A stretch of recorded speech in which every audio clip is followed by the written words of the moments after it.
Okay, so 8.5 compound interest. Basically,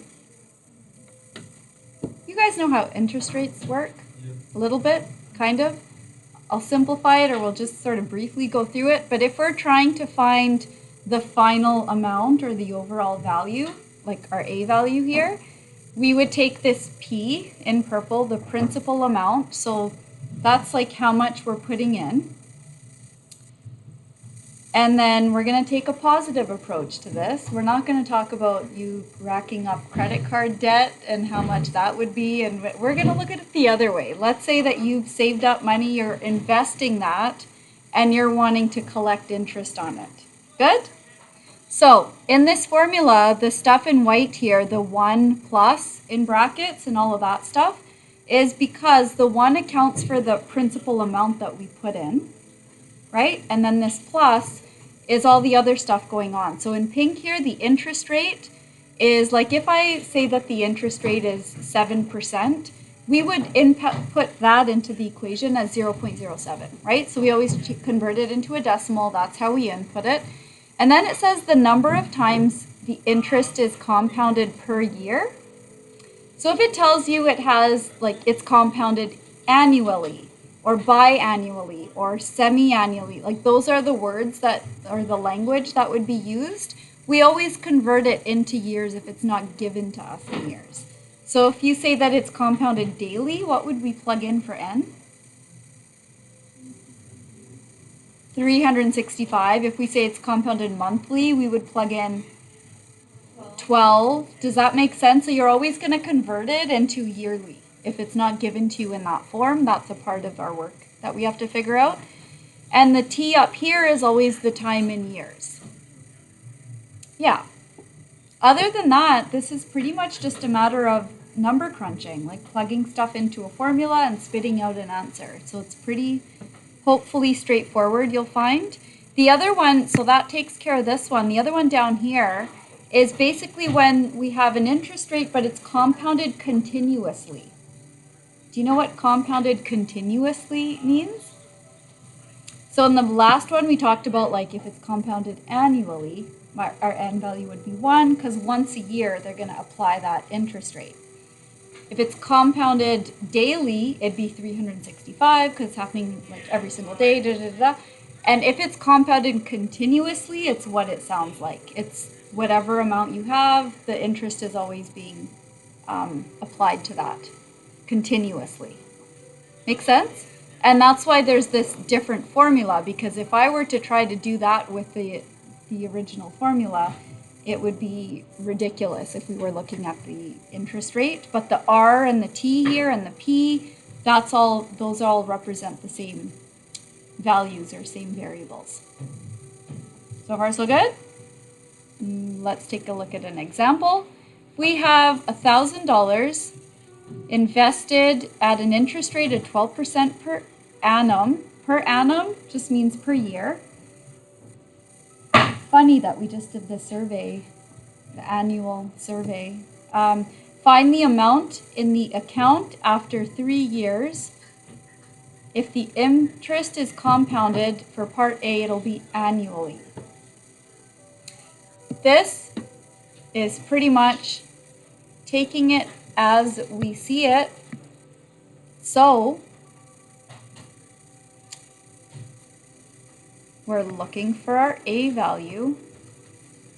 For P, oh, here's the hardest part of my job, getting the colors right.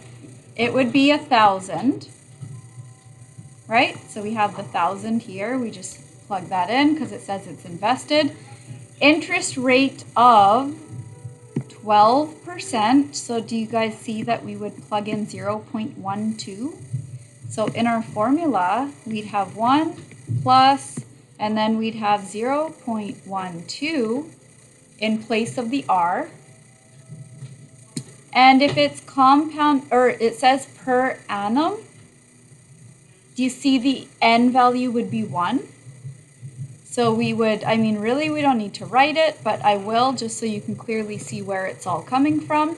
And then it says find the amount in the account after 3 years. So that's going to be times 3. That's our t value that's in our formula above. And then the rest is just a matter of punching that into your calculator. And obviously you don't need to actually write down every single little part or step there. I just want to make sure that you clearly see where it's coming from. But if you do plug that in, we would get approximately $1,404.93 if we compound it annually. So part of the reason I wanted to do this is so that you can see the comparison between what happens if we compound it annually versus daily versus continuously. So you can see in terms of money, like how much of an impact it's going to have. I will say this, $1,000 is not a huge chunk that we're investing, right? So you like all of the stuff happens proportionally. So the interest is going to also going to be relative to that as well, right? So daily, we would do the same type of thing. 1,000. Everything else is going to be the same. 1 plus, and then here we do 0.12 over, and if it's happening daily, do you see that instead of annually, I'm going to do 365, and up here I'd have 365, and everything else is the same because it still says after 3 years. So again, this is simply a matter of you taking your calculator and punching this in, and we would get $1,433.24. Yeah, so why is it more? How much more? Around $30. So not a lot. If you think about this, we're talking about like after a year, right? So that's not, that's not a huge difference after a year. But if we're talking like a lot of money, it would have that much more of an impact. Still not tons of a difference. But why is it more?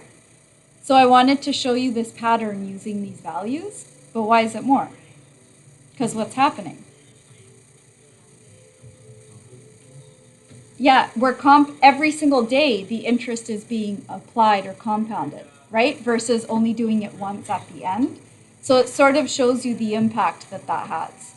It's not huge, it's not massive, but it shows you the pattern of behavior. And then for the last one, if we're doing this continuously, I think I have to get rid of the values, but we kind of know them by now, just because it's going to be too small then if I try to project this. But again, we have the $1,000 for our initial value. Remember what this little symbol E represents?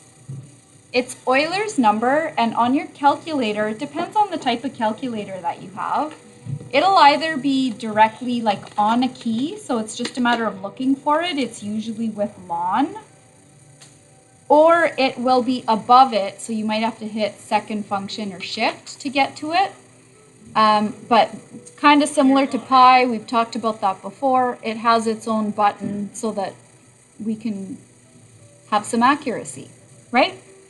So we have that to the power of, again, 0.12 times the years, which was 3, so none of that stuff changed. But when we punch that into our calculators, we get $1,433.33. So you get to see, and again, I want you to be drawn to the comparison between daily and continuously. Do you see why they're so similar? Because continuously, it's happening every single day, and compounded continuously just means it keeps happening and happening. They're quite similar if you think about it, versus the comparison with this first one, where it's happening once in a year. Does that make sense? So that's really all it is. It's just a matter of plugging in values It allows you to work with exponential functions that have a lot of stuff going on in them. There's your